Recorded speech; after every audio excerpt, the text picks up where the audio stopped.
Penyebab dari pergeseran kurva permintaan ini ada banyak. Salah satunya pendapatan, kedua harga barang yang terkait, ketiga selera, keempat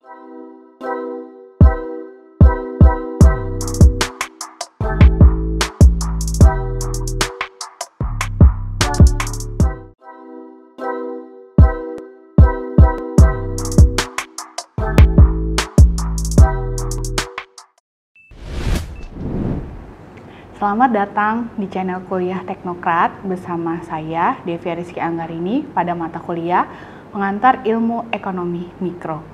Pada hari ini, kita akan membahas tentang bab 3 dan 4 mengenai kekuatan pasar permintaan dan penawaran bagian pertama. Nah, materi kita pada pagi hari ini adalah yang pertama, apa itu permintaan? Yang kedua, apa itu pasar kompetitif, pasar persaingan sempurna, dan pasar persaingan tidak sempurna? Yang ketiga, apa itu permintaan dan kurva permintaan? Yang keempat, apa itu permintaan pasar dan permintaan individu, serta pergeseran kurva permintaan? Oke, kita mulai dari pengantar terlebih dahulu.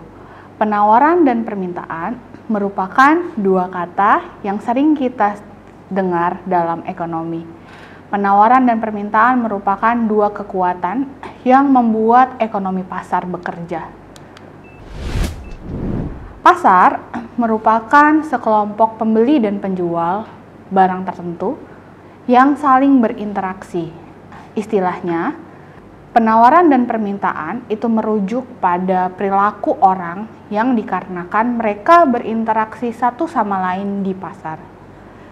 Di dalam pasar, pembeli menentukan permintaan dan penjual menentukan penawaran. Kita mulai dari pasar kompetitif. Pasar kompetitif atau pasar persaingan sempurna itu merupakan pasar di mana ada banyak pembeli dan penjual, sehingga masing-masing itu memiliki dampak terhadap harga pasar. Nah, dalam pasar persaingan sempurna, produk yang dijual itu akan homogen, kemudian terdapat banyak pembeli dan penjual, sehingga masing-masing memiliki pengaruh terhadap harga, dan pembeli dan penjual adalah sebagai pengambil kebijakan atas harga yang berlaku di dalam pasar. Kemudian yang kedua ada yang namanya pasar monopoli. Dalam pasar monopoli itu terdiri dari satu orang penjual dan kontrol terhadap harga itu hanya dilakukan oleh penjual. Selanjutnya ada pasar oligopoli. Nah, dalam pasar oligopoli ini terdiri dari beberapa penjual. Yang terakhir ada yang namanya pasar persaingan monopoli. Dalam pasar persaingan monopoli itu terdapat banyak penjual serta setiap penjual itu dapat menetapkan harga untuk produk mereka sendiri. Oke, tadi kita sudah membahas tentang pasar. Selanjutnya kita akan membahas tentang permintaan. Apa itu permintaan? Permintaan merupakan jumlah yang pembeli bersedia dan mampu untuk membeli atas sebuah barang. Dalam permintaan itu terdapat hukum permintaan yang menyatakan bahwa jika harga naik, maka barang yang diminta akan turun. Begitu pula sebaliknya, jika harga turun, maka barang yang diminta akan naik. Nah, selanjutnya ada yang namanya tabel permintaan. Tabel permintaan merupakan tabel yang menunjukkan hubungan antara harga barang yang diminta dengan kuantitas yang diminta. Baiklah, berikut ini adalah contoh tabel permintaan. Tabel permintaan Helen untuk kopi, segelas kopi. Jadi, dalam tabel permintaan ini menggambarkan hubungan antara harga dari barang, yaitu kopi, dengan kuantitas barang atau jumlah barang yang diminta atau yang Helen minta. Jadi pada tabel di sini bisa kita lihat pada saat harganya $0, maka jumlah barang yang diminta, jumlah kopi yang diminta oleh si Helen ini menjadi 16. Tapi ketika harganya meningkat dari 0 menjadi $1, maka jumlah yang diminta oleh si Helen ini akan menjadi berkurang dari tadinya 16 menjadi 14. Nah, di sini hukum permintaan itu berlaku. Jadi jika harganya naik, maka jumlah barang yang diminta akan turun. Terus kemudian harganya kembali meningkat menjadi $2. Kemudian jumlah barang yang diminta pun akan menurun kembali sampai dengan $14.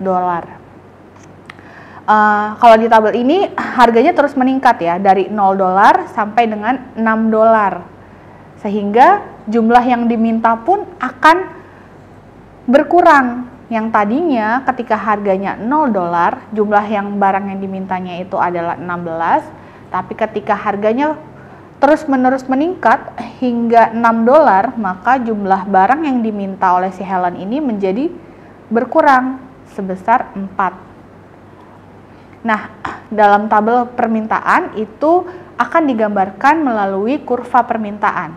Kurva permintaan itu merupakan grafik yang menggambarkan hubungan antara harga suatu barang dan kuantitas barang yang diminta.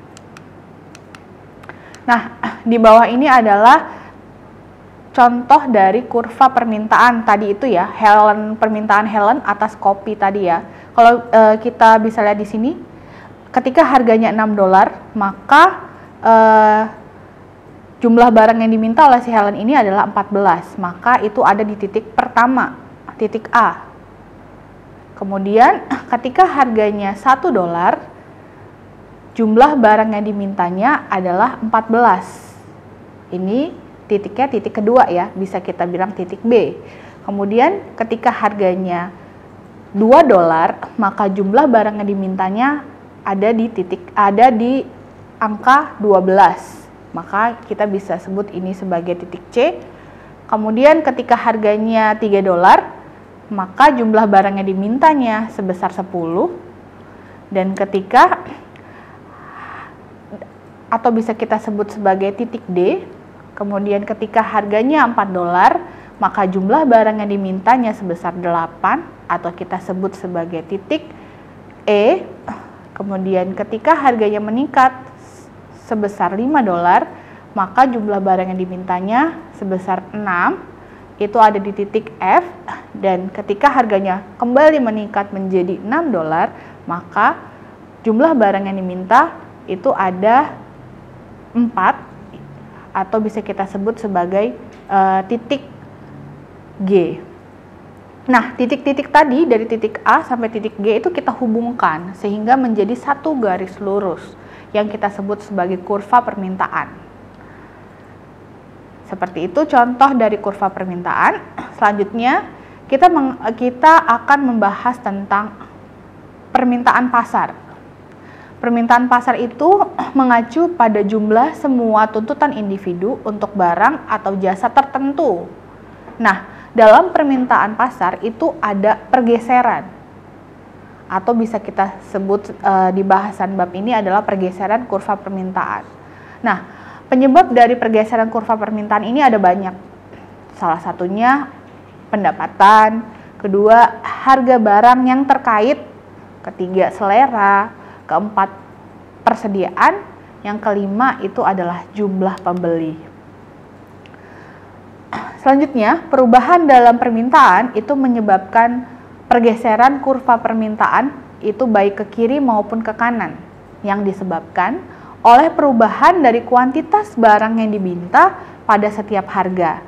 Nah, kurva berikut adalah kurva yang menggambarkan pergeseran dari kurva permintaan. Di sini bisa kita lihat kurvanya bergeser, yang bergeser ke arah kanan.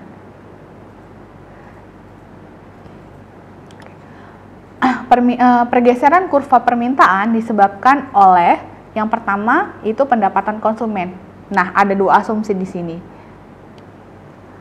Yang pertama, jika pendapatan meningkat, maka permintaan untuk barang normal itu akan meningkat.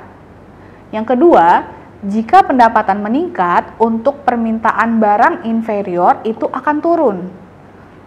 Barang inferior merupakan, sudah kita bahas ya di materi selanjutnya, barang inferior merupakan barang yang apabila pendapatan kita naik, maka permintaannya akan turun gitu. Yang kedua, itu harga barang terkait. Dalam harga barang terkait ada dua asumsi. Yang pertama, ketika terjadi penurunan harga suatu barang, itu akan mengurangi jumlah permintaan barang itu sendiri. Nah, itu disebut sebagai barang substitusi. Yang kedua, ketika penurunan harga itu meningkatkan permintaan, maka barang itu disebut sebagai barang pengelengkap atau barang komplementer. Baiklah, itu tadi beberapa materi kita pada pagi hari ini.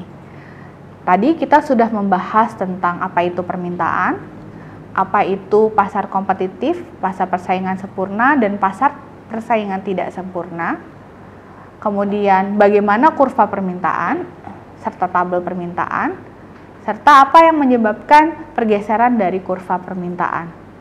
Demikianlah materi saya pada pagi hari ini. Semoga dapat bermanfaat bagi kalian semua. Jangan lupa klik like dan subscribe. Wassalamualaikum warahmatullahi wabarakatuh. Terima kasih sudah menyaksikan video pembelajaran ini. Jangan lupa like, komen, dan subscribe, serta nyalakan tanda loncengnya agar kalian tidak ketinggalan informasi update lainnya.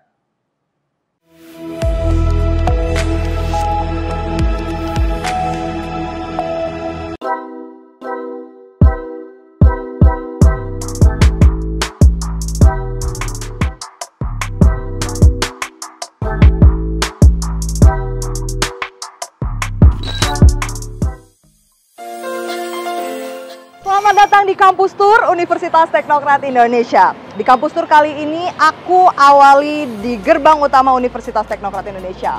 Universitas yang dibangun pada tahun 2000. Nah, jika kalian masuk ke universitas ini, kalian akan disuguhkan dengan pemandangan arsitektur yang sangat luar biasa, perpaduan antara gaya Eropa dan juga tradisional Provinsi Lampung. Ayo!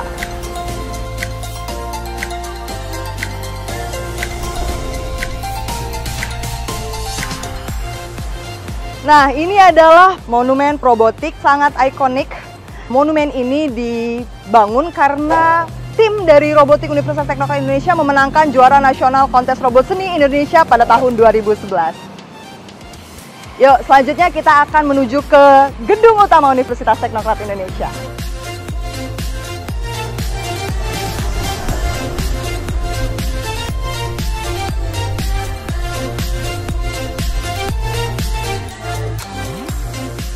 Ya, ini adalah gedung utama Universitas Teknokrat Indonesia, pusat ruang informasi, penerimaan tamu, dan juga pendaftaran mahasiswa baru.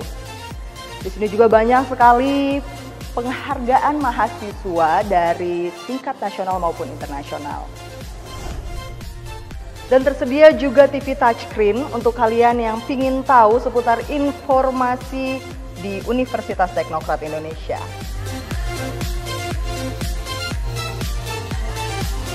Universitas Teknokrat Indonesia telah mendapatkan akreditasi baik sekali oleh Badan Akreditasi Nasional Perguruan Tinggi pada tahun 2020.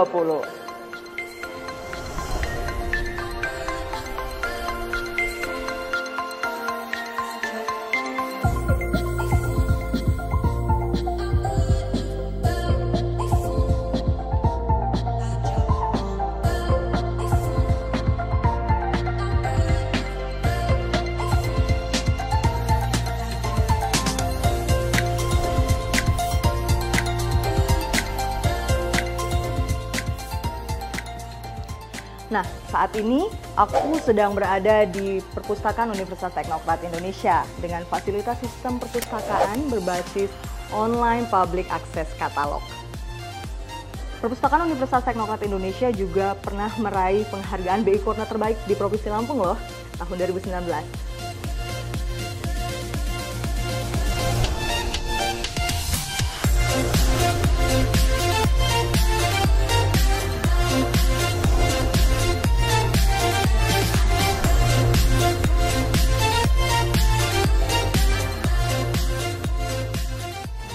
Aplikasi di perpustakaan ini berbasis otomasi semua loh.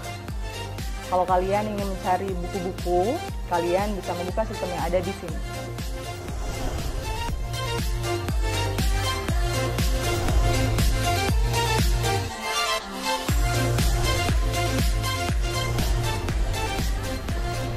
Sekarang kita berada di Taman Jurassic Park atau Taman Dinosaurus. Biasanya mahasiswa duduk-duduk di sini untuk sekedar diskusi atau menunggu jam pelajaran tiba. Nah, patung di belakang saya, ini patung dinosaurus, ada filosofinya. Katanya kita sebagai manusia harus bisa beradaptasi supaya tidak punah. Jadi harus menuruti perkembangan zaman. Saat ini kita berada di gelanggang mahasiswa Dr. H.M. Nasrullah Yusuf. Gelanggang ini digunakan sebagai tempat pengembangan mahasiswa baik di bidang seni, budaya, dan juga olahraga.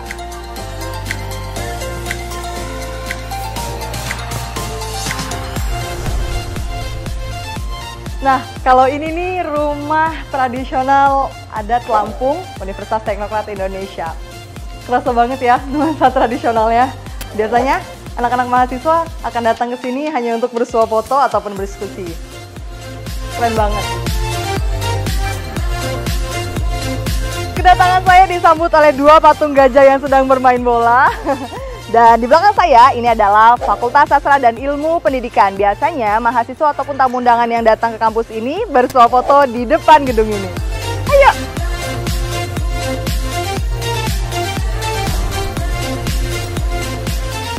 Nah, kalau ini nih tempat yang hits banget di kalangan mahasiswa Universitas Teknokrat Indonesia, yaitu Gedung Rektorat Universitas Teknokrat Indonesia dengan gaya Andalusia Spanyol.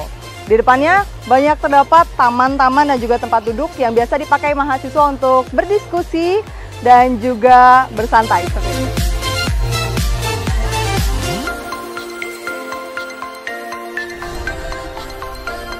Ini adalah salah satu tempat ikonik di Universitas Teknokrat Indonesia, yaitu Masjid Asmaul Yusuf. Bukan saja digunakan sebagai tempat ibadah, tetapi masjid ini juga sering digunakan oleh mahasiswa UKM Islam dalam mengadakan acara keagamaan. Nah, di depan Masjid Asmaul Yusuf ini kalian akan disuguhkan dengan pemandangan taman yang indah dan juga asri. Sekarang kita ada di Techno Park. Yuk, ikut. Nah, ini sih tempat favoritnya mahasiswa karena banyak sekali bunga-bunga dan lingkungannya sangat asri ya. Jadi banyak mahasiswa yang bersuah foto di sini dan juga tempat ini merupakan jogging tracknya mahasiswa. Biasanya kalau sore ataupun pagi mahasiswa banyak yang jogging di sini ataupun olahraga.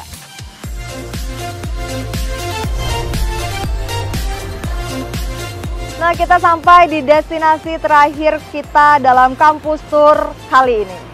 Mas Nia saat ini sedang berada di Gedung Utama Universitas Teknokrat Indonesia, melihat pemandangan area kampus Universitas Teknokrat Indonesia. Jangan lupa terus ikuti Kampus Tour Part 2 selanjutnya.